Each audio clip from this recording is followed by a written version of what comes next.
Adventures of the Teenie Weenies. Chapter 5. Gogo and the Cook Run Across an Early Bird. A few days after the big flood, Gogo and the cook washed up the breakfast dishes, cleaned the kitchen, and set out in search of a mushroom for lunch. "There's some powerful big fat ones over in the big field," remarked Gogo. "Why, there was one we saw one day what was so big that 4 of us done stand under it while it was raining, and never a single drop done touch us." "Listen," whispered the cook, as the little fellows were making their way through some tall grass. "what in the name of goodness is that awful noise?" "Sounds powerful funny like. Suppose we go through the weeds and see what it is." The two Teenie Weenies pushed their way quietly through the thick weeds, and soon they saw a sight which made them laugh.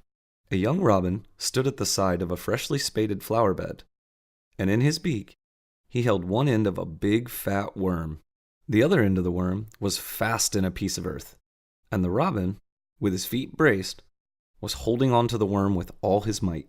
The robin was gurgling and trying to call for help through his half-closed beak, and the two Teenie Weenies quickly saw he needed help if he wished to save the worm. "Hold on tight," shouted the cook, running up to the bird. "and we'll get a pick and dig this old worm out for you."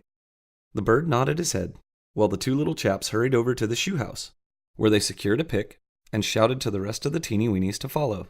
The Turk caught hold of the bird's tail and helped him hold on to the worm, while the dunce pushed on the robin's chest with all his strength.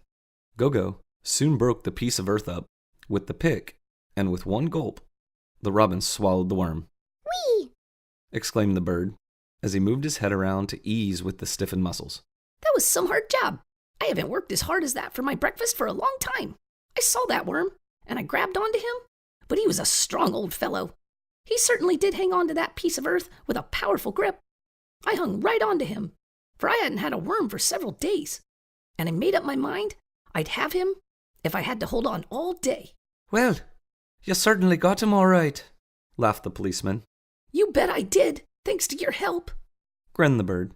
"How would you all like to hear a verse?" said the poet, who had been writing on a piece of tiny paper while the Teenie Weenies had been helping the bird to get the worm. The Teenie Weenies shouted that they would love to hear it. "The verse is titled, 'Would You?'" said the poet, as he stepped onto a piece of earth in full view of the little people. "I'd love to be a little bird, and hop about the trees, and an aeroplane above the land, and fly across the seas. I wouldn't like to eat the things that little birdies do, for I don't care a bit for worms. Now honestly, do you?"